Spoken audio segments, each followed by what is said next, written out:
Sa announcement guys, another day, another cook. For today's video ay magluluto nga tayo ng sinarsahang atay ng manok at balon-balunan. So tara, i-marinate na natin yan. Let's go! Everybody in the club.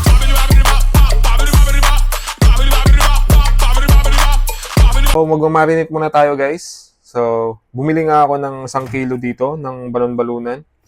Alright. So lagyan natin ng Sprite. Lagyan din na natin na siya ng toyo. At paminta. Halo-haluin lang natin. So, i-marinate lang natin, guys, ng 1 hour para ma-absorb niya yung aroma natin. Alright? Let's go. So, mag-start na tayo mga boss. Lagyan natin ng mantika yung kawali. Gisa natin yung bawang. Tuloy natin yung sibuyas. At ilagay na natin tong minarinate natin na balon-balunan at atay ng manok. Sineparate ko pala yung pinagmarinate natin kanina para ilagay natin mamaya, yung sarsa niya mamaya. So ngayon tatanggalin muna natin yung liver. Bakit natin ginagawa to? Para maiwasan natin yung overcooking. So ito na yung liver natin. Sit aside muna natin. Ilagay na natin mga boss yung pinagmarinitan natin kanina. So yan nga guys, isimmer muna natin yung gizzard until cook and tender juicy with medium heat. Right? So check na natin mga boss yung ating gizzard kung tender na siya. Yun.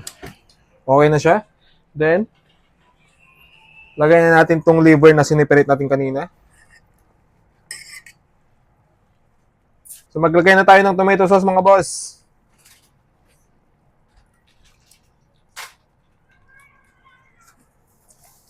So ilagay na natin tong green peas.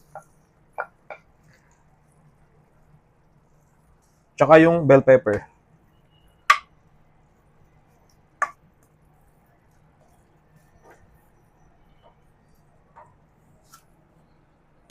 Yun mga boss, luto ng ating sinarsahang atay ng manok at balon-balunan. Alright.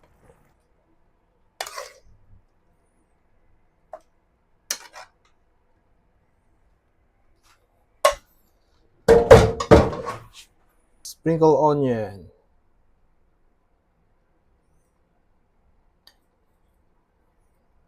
So ito na mga boss, yung ating sinarsahang atay ng manok at balon-balunan. Yo. So salamat sa panonood. Bye-bye. Kainan na.